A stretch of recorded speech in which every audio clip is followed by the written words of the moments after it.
Destiny has fundamentally shifted with Forsaken, and I think that what you're going to see from now on is a lot of the philosophies that we learned and demonstrated are going to be carried forward. New pursuits, pinnacle activities, raids, new weapons, and more power to go after. And that's what the seasons and the annual pass are about. Every time you log in for the reset on Tuesday, something's happening in the world that's changing. It's going to be like a little advent calendar where you're unwrapping the little gifts underneath the tree, not knowing exactly what's in them.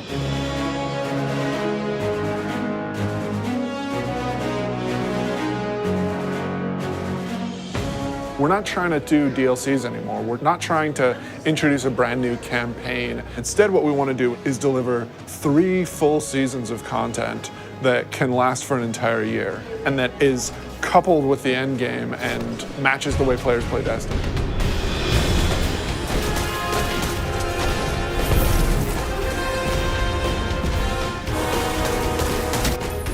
We're taking a really different approach this time around. We're changing that paradigm a lot. We're changing because of the player feedback. We're changing because of the reception to Dreaming City. And we're changing because players want to be able to experience the game, not just in day one feast mode. They want that buffet to last throughout the year and give them the reasons to keep coming back. For Forsaken, the quote was like, it's an end game with a campaign, not a campaign with an end game. And we are definitely like adding to the end game.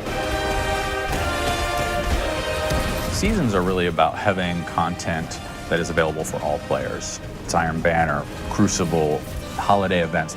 But Annual Pass is about having this additional layer of premium content on top of that.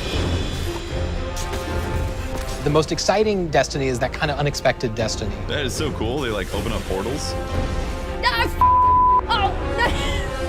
We had secrets in Forsaken, and now we want to do more secrets. But we can't talk about those, otherwise They're not it wouldn't be that anymore. So the nature of trying to surprise people is that sometimes you're going to land things and sometimes you're not. The Forsaken Annual Pass is about continuing to like take those chances and take those risks and trying to surprise people with the different ways that we're going to deliver content. Dude, this is awesome.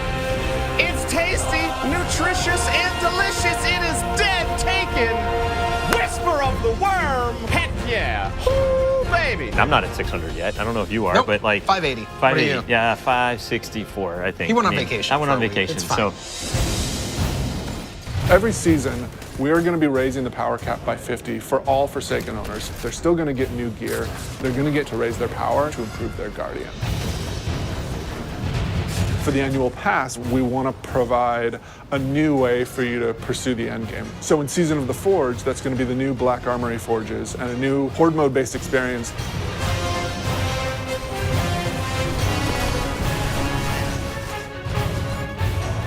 In Joker's Wild, Season of the Drifter, that's going to be new Pinnacle Gambit activities that you can play with your friends.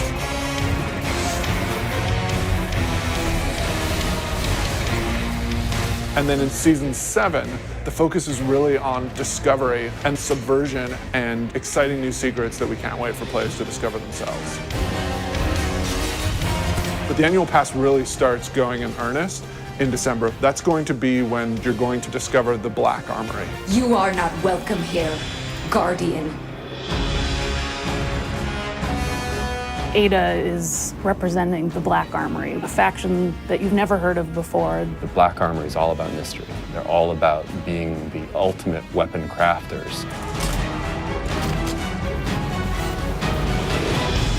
Ada has been keeping the secrets of the Black Armory since the Golden Age, trying to keep them away from prying eyes of the Vanguard. Keep them away from the prying eyes of the Vanguard. She doesn't really trust Guardians, but some of the secrets have been lost even to her. She needs you to go out into the world and hunt down each forge. Reclaim it, reignite it, and build out the arsenal even further.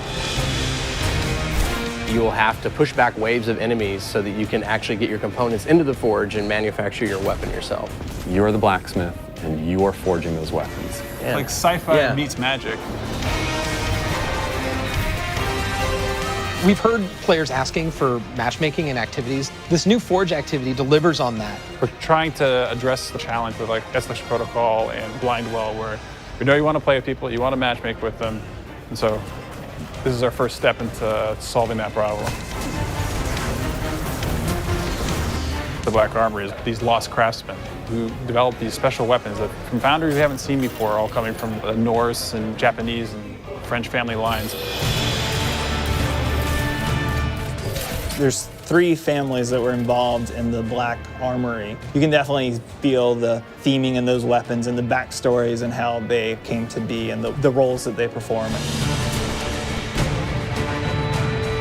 Izanagi's burden is the crazy sniper rifle where you have a magazine of 4 rounds, and if you do the special reload, it actually crams all 4 bullets into a single round that does damage. That is brutal and will like totally compete with Whisper and Sleeper. It's a sniper rifle that can body shot an enemy.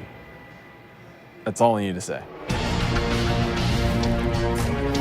The bow is from the Frente family. It's beautiful. It feels a little thorny in the way it plays. If you like Thorn from Destiny 1, you're gonna love this bow.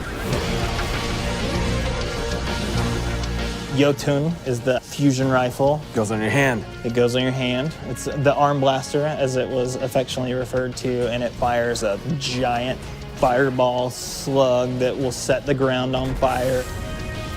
And it follows you. And it will track you down and murder you. It knows where you live. So we've got 5 new exotics, including 4 brand new awesome weapons and 1 old favorite.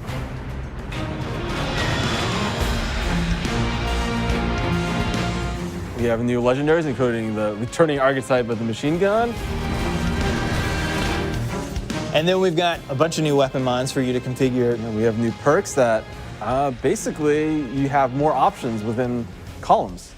You have more options within columns. If I had like Rampage and then Dragonfly, I could choose to pick between them. Yeah, you can choose. You can choose. In Black Armory, it's about new weapons, new activities, and doing all the pursuits to get more powerful to go into the raid.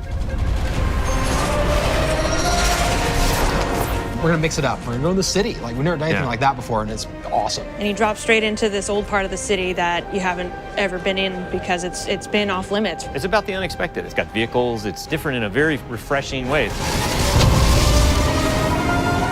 It's a throwback to Wrath of the Machine style combat. It's much more focused on high action, high adrenaline. Keep the throttle pegged. That would be my my advice. We really don't want to be a box product that you think of as being on a disc. We want to be a world that evolves and changes over time. Anytime you try something new, it's going to be uncomfortable, it's going to be scary, but we got to forge ahead. Like, the world's changing, games are changing, it's time to set a new course. Yeah. We don't want to play it safe. We want to take risks, and we want to have this annual pass explore some of these areas that we haven't done before. We think that started with Forsaken, and we liked what we did, and we want more of it.